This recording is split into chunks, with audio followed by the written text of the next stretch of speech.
if you had a morning and nighttime routine for 10 years and you were able to inch forward, sometimes you're literally crawling on your hands and knees just to kind of go against the gravity, the natural weight of life and say, can I do something very small that will help me feel like what Eric says, progress equals happiness, even the smallest amount of progress. The Move Forward Everyday podcast, we all get 24 hours in a day to have freedom, to experience joy. What is important to you? Who are you? And what makes you happy?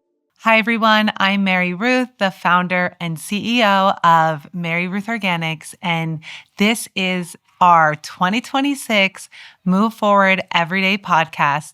I thought that we would start the year off with me just sharing a very, very short podcast to kind of give you some overarching themes to think about if you are looking to move your life forward this year. So last year we had a lot of incredible guests, and most recently on the podcast, we had my favorite doula who delivered with my doctor all 4 of my children. That, I think, got the most positive feedback from all of you. So we're really so happy that you have enjoyed the January podcast for 2026. I really created this podcast because I wanted to have short podcasts that you could really, after listening, think, okay, I want to sit with myself. I want to write out whatever you don't usually get to give yourself attention for.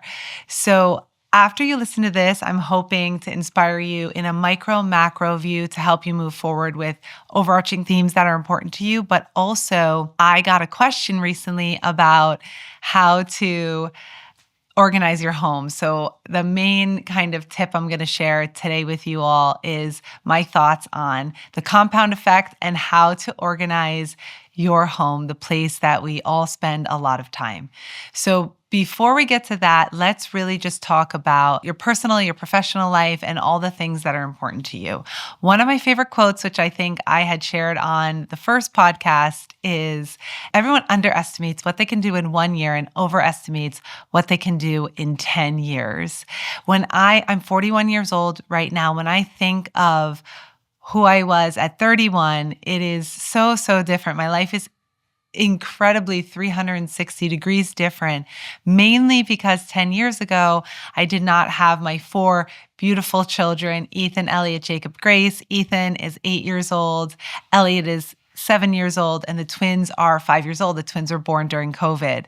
So even just thinking back to my 31-year-old self a decade ago, not on the motherhood journey, and really just starting out the business. I think at that point I had maybe had the business for 2 years and I was in a lot of financial debt. And then slowly but surely, the compound effect was what I used to help me move forward every day.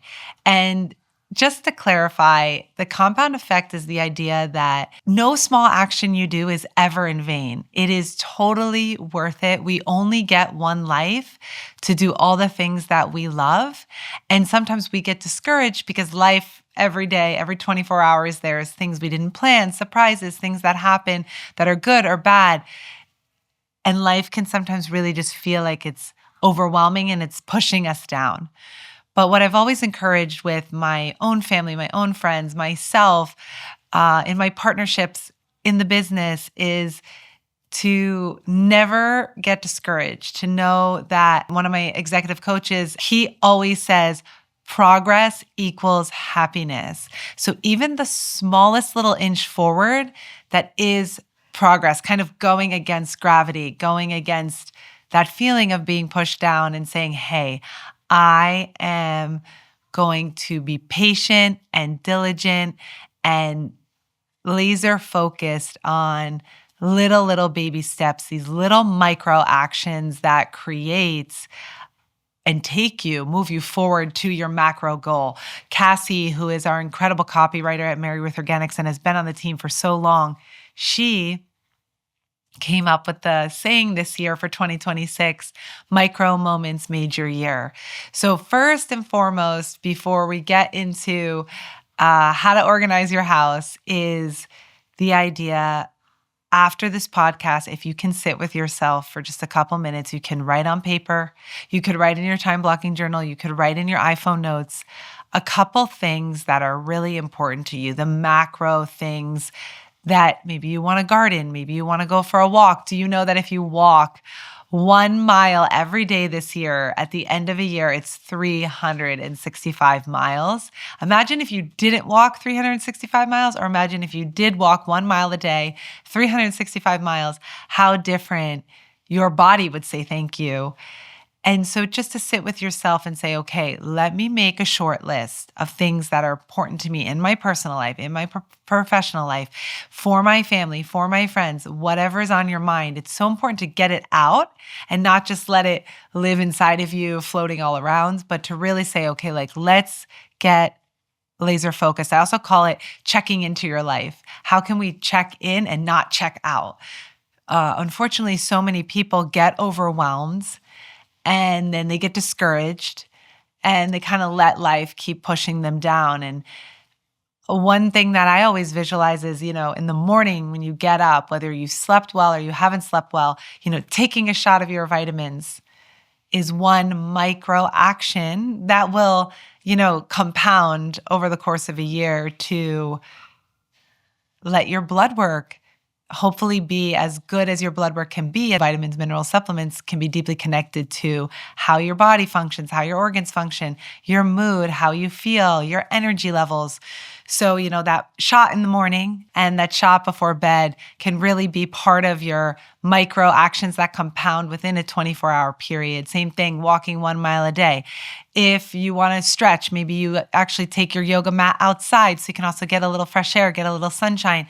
But every single person is unique, and we want to really create even 5 minutes every day to check into your life. That's checking in and not out, and just really getting laser focused, like picking one lane for you and your family. Where do you want to move yourself forward? And one of my other favorite sayings is, only you know what's best for you. So really take time to also listen to your voice. Lots of times we want to listen to external voices. You are your best friend. You are with yourself 24/7, 365. So also trust yourself. Trust that you know what's best for you and that you can write it out and then start the journey of moving forward every day. And if this is your first podcast that you've listened to with us, you can go back. We have, I think, like 10 or 11 podcasts from last year. You can learn more about time blocking or the compound effect or the art of health for busy people, where I talk about positive thinking and the universal force of goodness and chewing your food and drinking half your body weight in ounces in water and getting 15 minutes of sunshine every day. You can go back and kind of listen to those things and then create, which is the whole purpose of the podcast, is generally to connect with you. And I wish you that morning routine and that nighttime routine, no matter how long, how short. That's really my wish for the podcast. We said, okay, let's start this podcast. Let's help people move forward every day. Let's help them think about.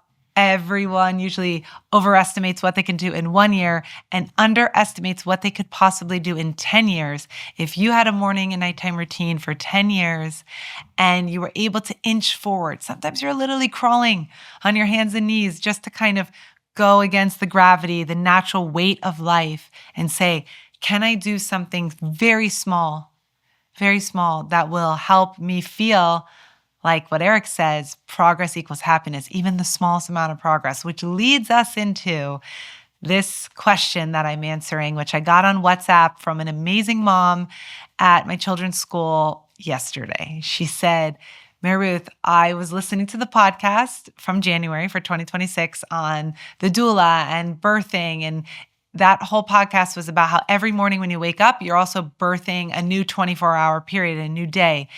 And so the mom asked me, do you have any tips on organizing your house? She said that she's very good at time management. True story, and I'm very excited for her to listen to this. It's not a long answer. It's short. So maybe after you listen to the podcast, you could journal, what we spoke about with personal and professional goals that you want to do. And then maybe you could also attempt to try this little hack on organizing your house. So no matter how big or how small your house is, this is actually what I personally do to organize my home. I pick a room to start in first. So I always start in my bathroom. And I've lived in this house for 4 years. And so I start in my bathroom and I set a timer for either 5 minutes every day or 10 minutes every day, depending on what I feel my bandwidth is.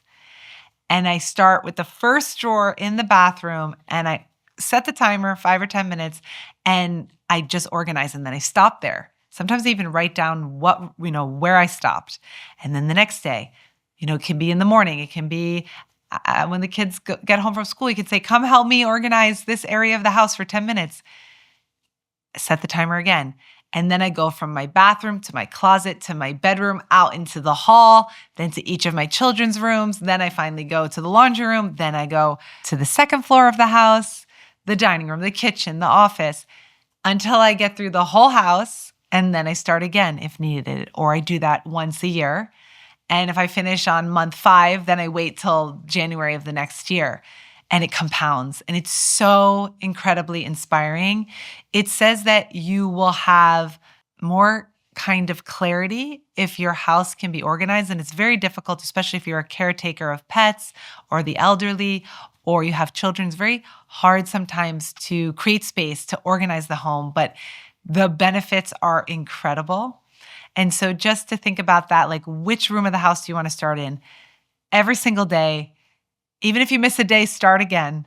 Set the timer for 5 to 10 minutes. Start organizing that area and then work your way out until you get through the whole house. You could even do the front yard, the garage, the backyard, and then go all the way back to the first room that you started in. So this is our February 2026 podcast. Thank you so much for allowing me. I think this is probably like 10 minutes to just really encourage you to reflect on where you want to go. Only you know what's best for you. Figure out a morning routine, a nighttime routine, and then small little actions that you can do that will compound to each of the things on your list, right? Walking 1 mile a day or organizing your house 5 to 10 minutes a day till you get through the whole house. Please DM us. Please write to us on social media if you're going to take on this organize your home project, because nothing would make me happier than to know that some of you are doing this, not just me, on an annual basis.